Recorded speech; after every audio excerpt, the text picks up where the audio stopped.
Jonathan Shaw is a preeminent Australian lawyer. You may well have seen him on the TV news, outside a courtroom, standing next to Clive Palmer, actually casting a shadow over Clive.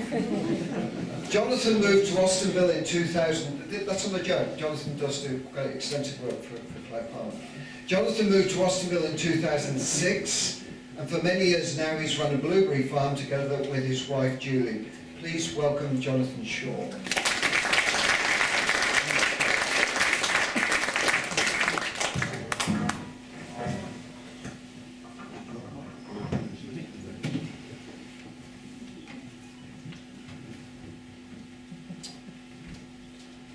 None of that was true, by the way. Can you hear me without the mic? Yes. I'm going to try without the mic. I don't tell anybody who I work for because normally people don't like me after that.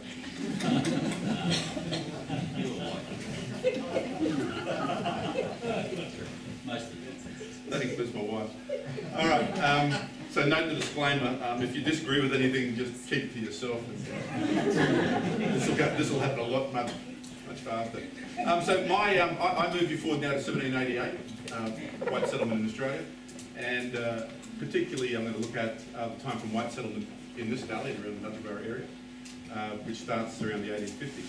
And I'm allowed to go up to 1934, but not a moment past 1934, because that's when Wall comes in, and the momentum improves and everything gets better.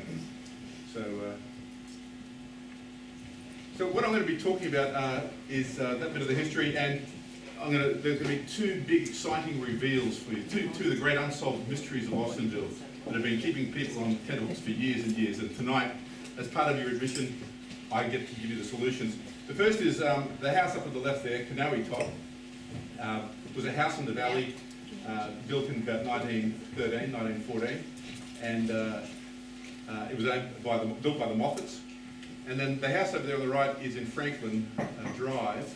It's just as if you're going into Mudgeeraba on the left-hand side, as you go across Mudgeeraba Creek, and then up to going around the corner. That's house used to be up there, it's now a block of units. There's some older houses in the same style which is still there. Those houses have moved, nobody knows where they went. Tonight the mystery's solved. But I need to give you some context for when is this all happening. And I always wanted to host the Austinville quiz night, and I was never asked. So I thought I'd hijack this evening and see what I could do. So, first question, any answers? Anybody got any ideas? Shout out an answer. 1824. Correct. Excellent work. Well done. Yeah, 1824, the settlement was at Redcliffe first, and then they moved to where Roma Street and Tank Street is now. This is not a photograph, but a painting of that area in 1935. That's so we're up in Roma Street here. That's where the William Jolly Bridge would go across there. That's Milton over there, and obviously that's Mount Cooper sitting up in the background. So the settlement lasted only the penal settlement only was from 1825, until about 1839. But Captain Logan was the bloke who ran it. He's infamous for what he managed to achieve in that period.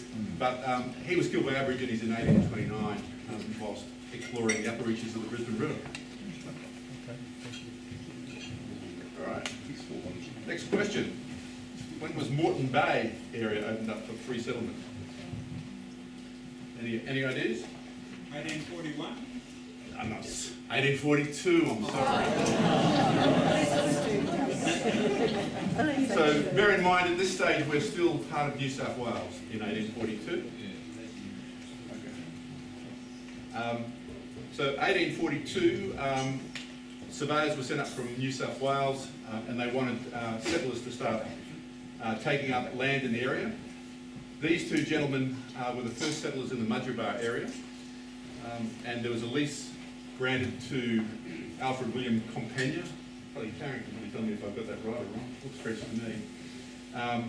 And that was of a run called Murray Jerry Run, which was between the Barrow River, which is the Nerang River, the Perry River, which is Calabuddra, then called a river, included Mudgeeraba and west up to the ridges. So he had it for a year, and then William Duckett White had it from 1853. 1859, 6th of June, was when Queensland became a colony.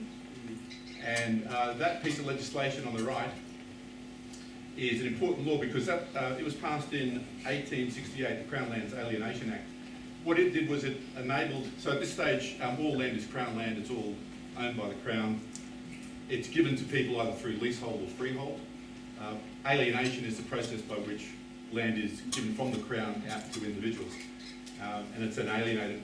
In terms of native title rights, if alienation in the form of freehold grants happened before 1988, that's when native title was extinguished. So, and all of this valley was freehold, so that's why there'd be no native title claims in this valley. And as a result of that act, from that time onwards, there was a process put in place where land agents were appointed and land was then balloted out through an auction process. Surveyors drew up the maps of what land was available. There was a process for balloting. You got a leasehold first. There were conditions to be fulfilled. If you fulfilled the conditions, you then got a freehold. And that's what happened, really starting in Mudgeerbar to start with, and then moving out this way up Mudgeerbar. All right. Any answers to that particular question? Well, thank goodness. I wish I had the klaxon from IQ. No, it wasn't the wallaby. Okay. Any other guesses? From the back of the room, come on. The railway hotel? No. It was called the Mudgeerbar Hotel. It was opened in December 1884 by William Willett. And it was, get a picture. I'm sure you've probably all seen this particular picture. First of all called Mudgeerbar, and then later the Hampshire Terrace Hotel. And I've always wondered where that actually was. So you can see it's going up on a rise. Sorry? Big Bunyan back on the left. That's the building there, which is then reproduced over there in a different photo. That's the blacksmith shop that you'll hear talked about. The Presbyterian Church is down the hill on the left-hand side. It was built there in 1890. There was a council building. There were stables and horse. So, you know, you come along Old Coach Road from Talai, turn left, go up through past here. This is the original settlement of Mudgeerbar back in 1884. And that's just to show you where it was. So that's going up the hill. That's McLaughlin Street. And there's a park. There's a park there and a park there. And if you look at that photograph there, you can see it's on the crest of the hill. So that's McLaughlin Street coming in there. That house I showed you before, which was the Moffat's house, it's located here. And there's a bunch of houses along there of the same character, which you'll be familiar with. That's all units in there, and that house was nicely sitting up there on the hill. And a final question: what was Austinville first called?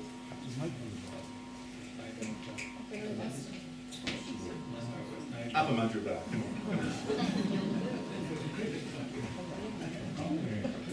Okay, so this is a cadastral map from 1912.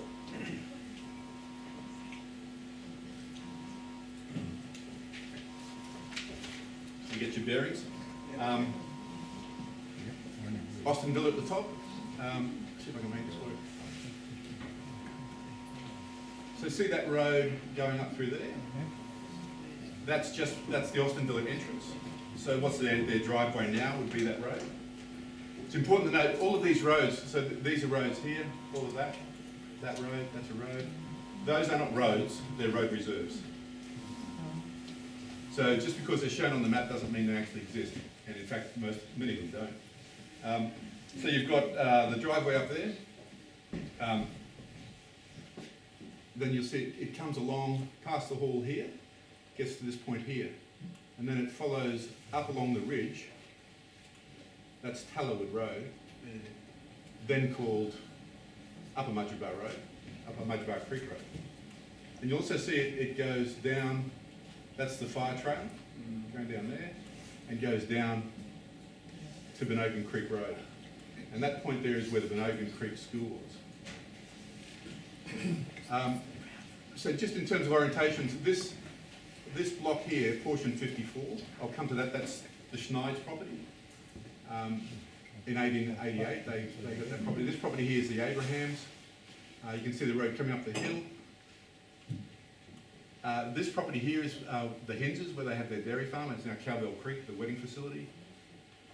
This big property here, our place, the Blueberry Farm, is just this chunk of it out of here, and that was part of the Duncan's farm. This farm here is the Moffats, which I'm going to come to.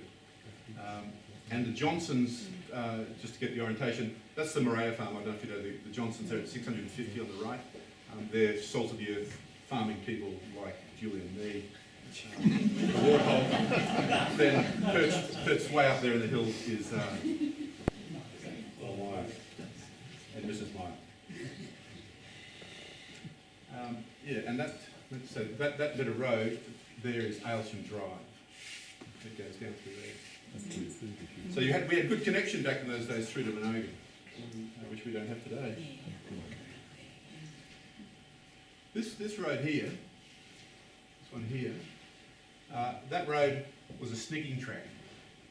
So snigging was where they used a bulldozer or a snigging machine or bullets to pull logs out. And that road goes through our farm and is still there. And it follows up a ridge, and I'll show you on another map when we get to it. And it goes through the Henses farm, Cowbell Creek. What was the answer to your question? What was the question? Upper Mudgerbah.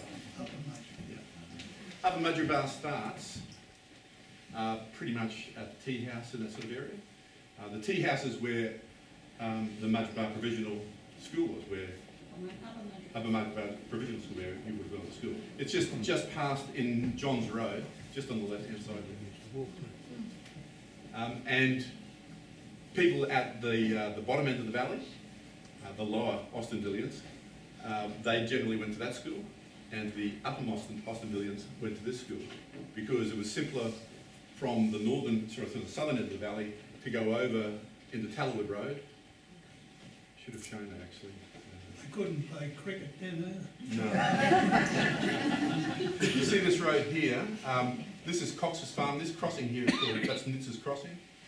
This is where Wool's destroying the valley by replanting along the creek. And that road is still there. You can still get up there and up to Tallowood Road. And that's how they used to go. So if you lived up at this end of the valley, you went across into Minogan. Minogan was a bigger settlement. It's a wider valley. It's a better valley in terms of agriculture. And that's what the roads would look like back in those days. The Kurtzes lived essentially what is now Narenwood. So if you go past our turning up the valley, up towards Springbrook, the Kurtzes farm was just on the left-hand side. So it must be somewhere where Dave Stratton lives now.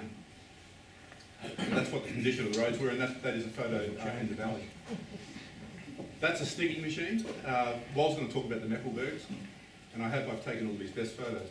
But maybe I haven't. And there's Mecklenburgs here tonight, by the way. We're really glad that you guys could join us. That's your great-grandfather's or grandfather's snigging machine on the back of his Bedford truck. I'm presuming that snigging machine went up to Mount Nimmel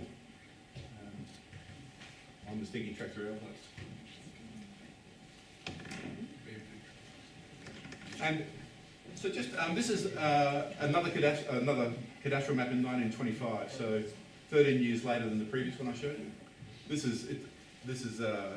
They're the same map, but this one over here just focuses in on a couple of things.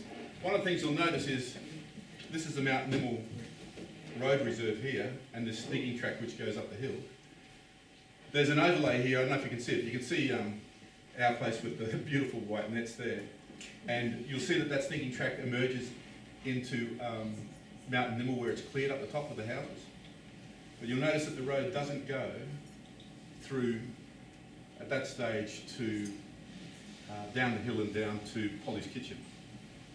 So the road reserve doesn't exist then, and I'll show you in a minute, the road doesn't exist either. Which is the Springbrook Road? Springbrook Road's up here. So there's, that's probably best over here. I thought it was built in 26. The Mount Nimmel Road? The Springbrook Road. Yeah, it is. Yeah, so Springbrook Road is being built, but the bit that goes from Springbrook Road up to Mount Nimmel is not in place at that stage. It still has there's a road reserve to Mount Nimmel Road that's not actually being used as a road. Yeah, well, it's Yeah. there, you can see it, it's, it's not on this map. Anyway, come back.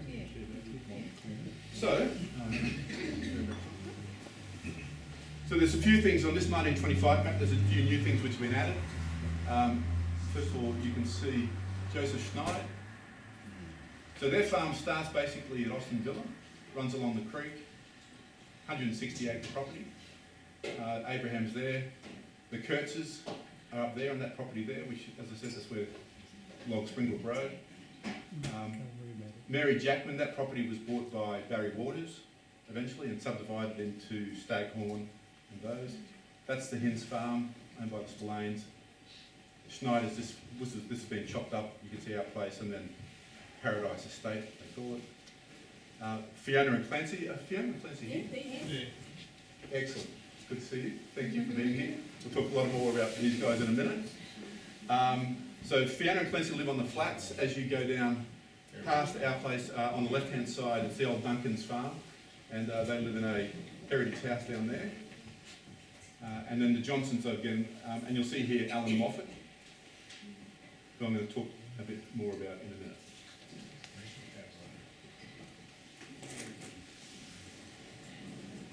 This is a topographic map, so it's not a cadastral map. So what it shows you is actually what exists as opposed to road reserves, which are just what surveyors put on a map. And there's a few interesting things about this.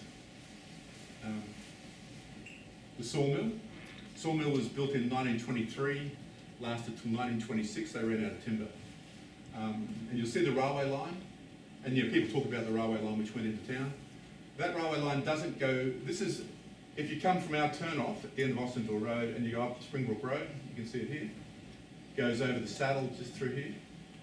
That's where the road is, but the railway track doesn't follow that alignment. It goes where there is, it's now in Hinds Dam. Yeah, and it goes over the saddle where you go to the boat ramp, and goes through the back of Russell Reichardt's place. And basically it stays north of Mudgebar Creek the entire way into town, and where we currently go over Mudgebar Creek, just past Mudgebar Creek State School, it goes under where that road used to be. And that's where they used to pick up water for the steam train as well.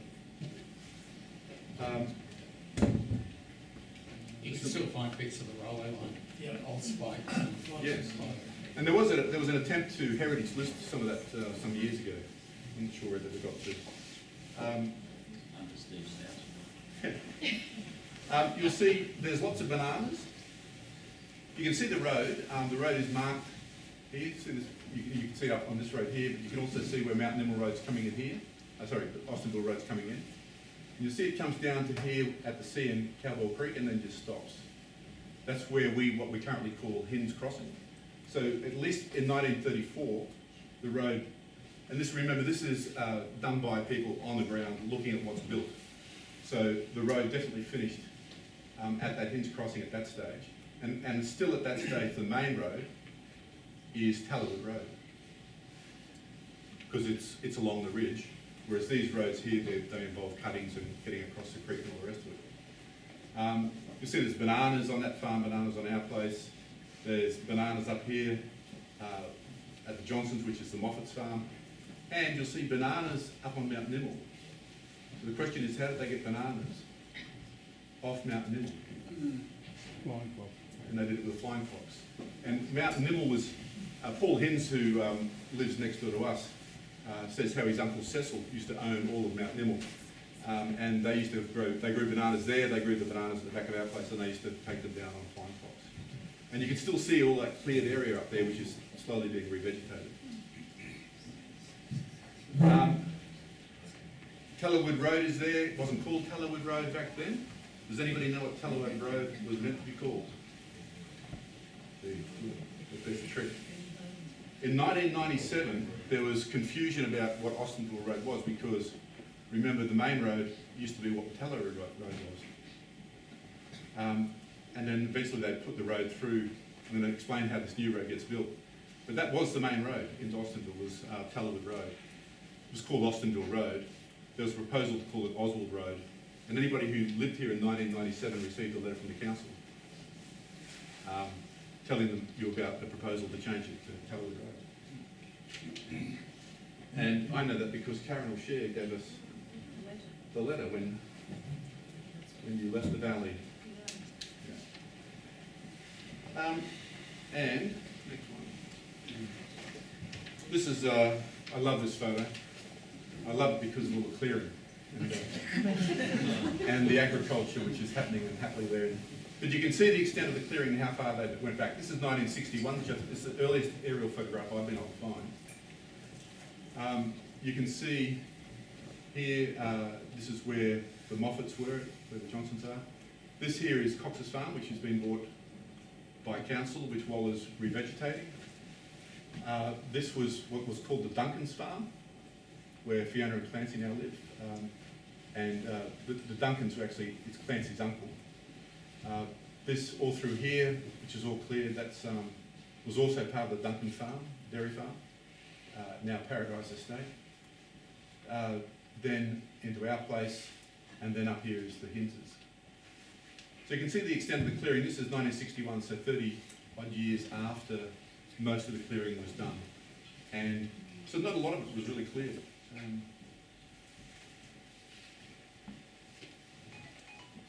was going to show you this this digging track. What you can see here is Talwood Road up through here.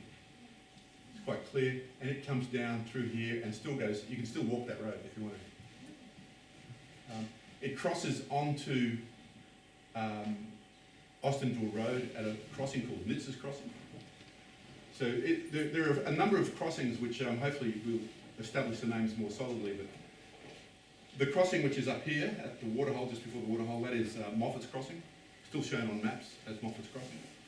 The crossing which is down here, which is unmarked, is Nitz's Crossing, which is the one which goes into the regen area which council has got. There's the crossing which is down here is Hinze's Crossing, it's pretty well known as well.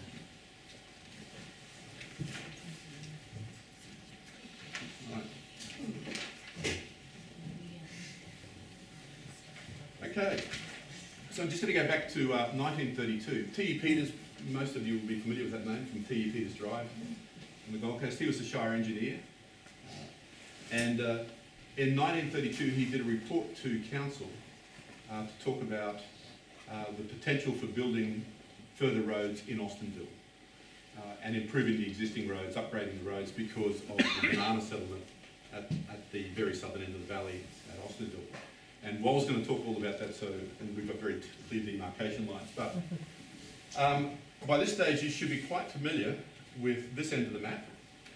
Joseph Schneid, Austinville being here, and that bit of a road there. So you've got Joseph Schneid there, and the Abrahams. That's Springbrook Road coming in through here. And you can see this is marked on the map, constructed road. So before they built the road into Mudgeerbar, you had 13 crossings. No, I'll be 10 at least. Okay. No question time for me though. Is that right? Yeah, because people have been asking questions. You've got to be fair about this. But if you can go for a walk for 10 minutes, you can go. So that part of the road is constructed. And you can see then from the Schneids at the top, all the way down through here, it says under construction by relief workers. Now, in his report that went to the council, this is what Mr. Peters said. A good road is available or under construction for 4 miles from the station, that's Mudgeerbar Station, but from the turn-off from this road, the Mudgeerbar Creek Road, so it's called the Mudgeerbar Creek Road, runs in the creek bed and has numerous creek crossings which vary in depth up to 5 feet.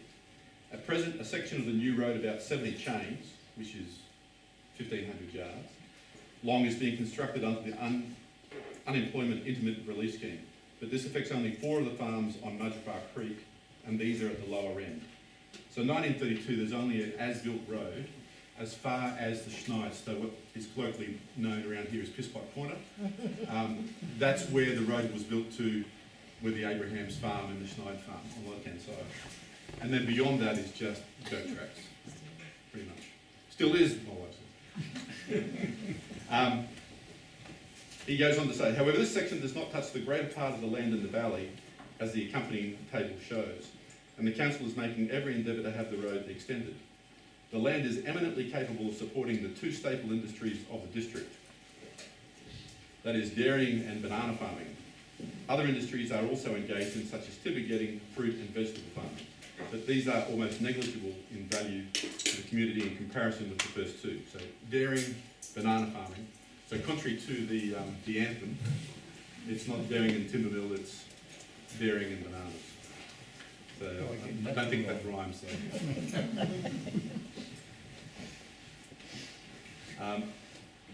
He says, Peters concludes, above in brief are some of the advantages which would accrue with the building of the road.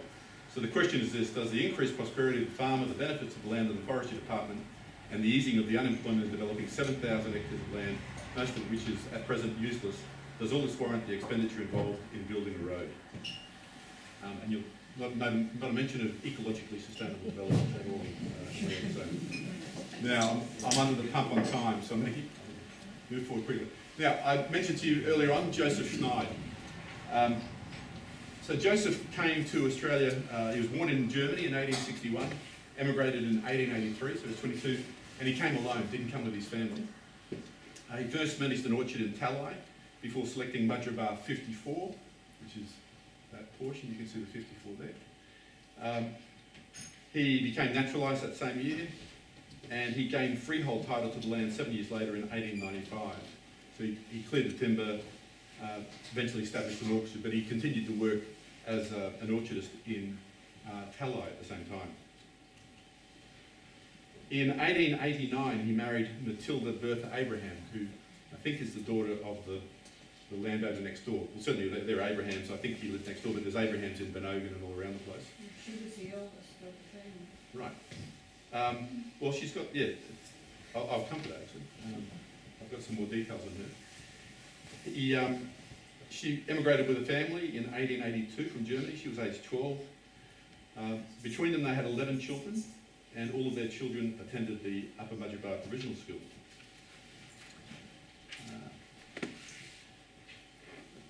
In 1912, this is their family history says that in 1912, so Joseph was 51 at this stage, and he was at work, his appendix burst, and he rode to a small private hospital in Southport. His wife Matilda packed the children into the sideboard and made the trip to see him. By this time, peritonitis had set in. Matilda complied with his last request for a drink of brandy, and shortly after, Joseph passed away. Now I know where I get my alcohol from.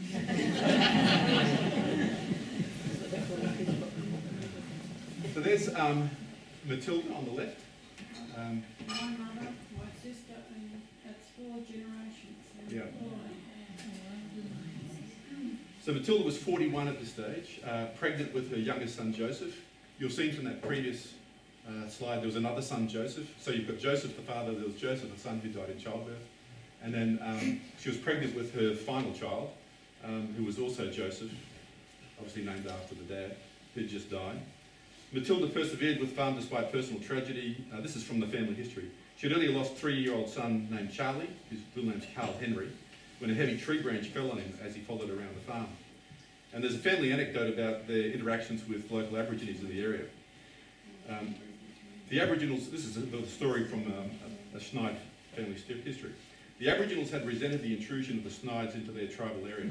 At night, the natives threw stones and sticks onto the roof and ran around the farmhouse, making noises to scare them away. One day, a small group of Aboriginals came to her back door and, making signs, motioned for her to follow them. Not hesitating and with scant regard for her own safety, she went with them. They led her to a small ravine at the bottom of which lay the body of a very young Aboriginal boy. He'd fallen down the steep embankment. Matilda realised the child had died in the fall and that she could do nothing. She sat with the child for a time. Rising, she shook her head and commenced to walk home. The Aboriginals walked back behind her until the house was in sight. While the Aboriginals continued to hunt on the farm, they never bothered her again. And she died in 1958. And many of the people here will know Terry Schneid. Terry's father is Joseph, the youngest of the Schneid children. And I think Terry was born in 1940, Pete, is that? About that. At the time. And died in 2017. There's a picture of Joseph and Matilda Outside. Okay, Alan Moffat. By this stage, you should be very familiar with the fact that that Alan bought this parcel here in 1930. He's the Scottish gentleman, and there they are in Scotland in the 1890s before they emigrated. They emigrated in 1911 with their entire family. And they were married in Scotland and then came out with their full family. There's the family tree. So when they came over, they were 43 and 39. They had 5 children. Sandy, the oldest, was 18. Peggy was 2 when they arrived. And you can see that the Moffats and the Schneids married. 2 of the children married 2 of the children from the other family. So Sandy married Edith Schneid and Maggie married Otto Schneid. So Alan took up the selection of portion 80 in 1913 after Mr. Nitz. So Nitz owned property further up, but he had originally this selection of portion 80. He forfeited it, and Alan Moffat jumped in and managed to secure it. And he built a property, and I'm very lucky. Today we've got Shirley Battrick and Joan Moore, who are descendants, great-grandchildren of the Moffats. The property name is called Knowytop. So I hope it's the right pronunciation. Knowtop. Knowtop. So this property is called Knowtop. If you know where the Johnson's farm is, the Morea farm, that house is sitting where the Johnson's farm is now. And as I say, the mystery is, where is it now? I can see you all excited, wondering where it is. Anyway, there's 2 buildings there. You can see there's a roof in the background. 2 buildings. The front house has a veranda, 4 bedrooms, and the back building is a kitchen. The sons helped in clearing the land, building the house. The younger children went to Oaken School, and John, the second on the top there, went to the war in 1916. An interesting thing which is happening here, we've got Germans marrying Scots in the middle of World War II. Well,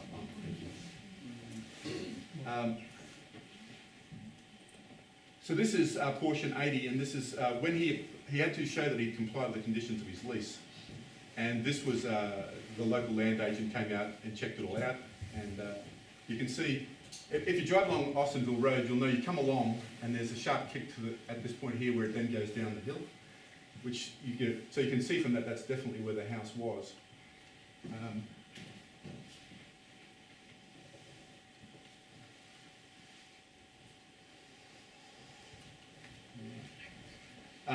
I'll move along a bit quicker for you, Tiff. I know it's going to. So, It's gone out the window now.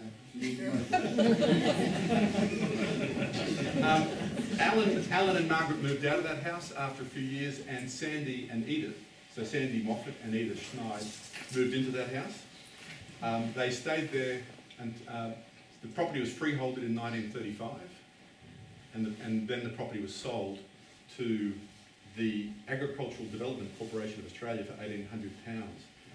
That land and other land in that area was bought for passion fruit farming, for juicing. Otto Schneid married Peggy Margaret Moffat in 1938, and there they are over there in 1964.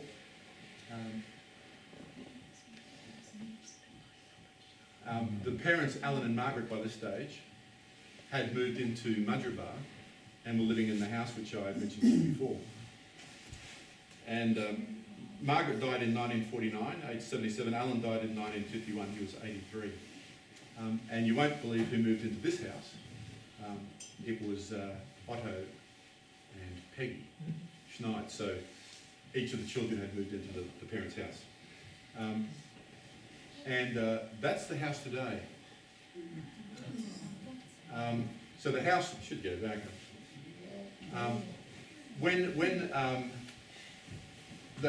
Otto died in 1965, and then the house was abandoned for some time. But the house at that stage was owned by the Schneids, and so the question was, where did this house end up?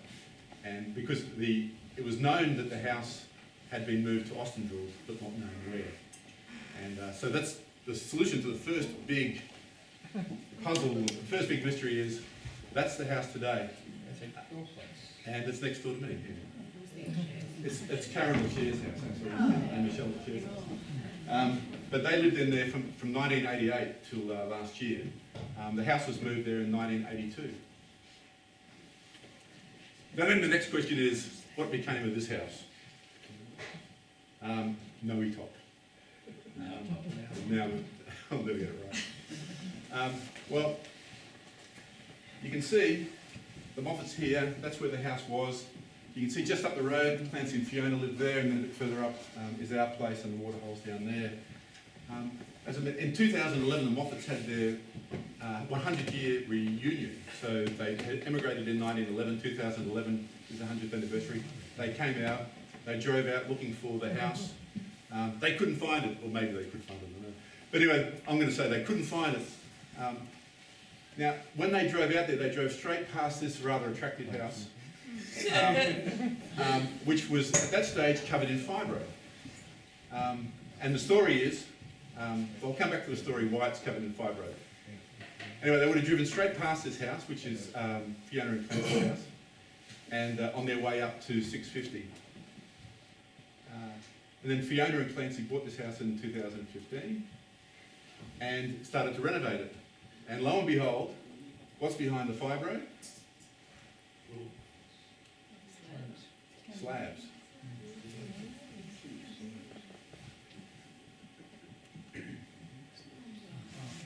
A beautiful slab house. And they lovingly restored it and have done a fabulous job. And they've measured it up. That's their beautiful house today. And you can see the work they've done on it. And they're here to answer questions. So that's the answer to the second mystery. That's at least one of the two houses which was there, restored back to something like the original condition. So thank you very much for Joan and Shirley for writing all that Moffat family history, and for Fiona and Clancy for providing the photos and measuring the house. Thank you very much.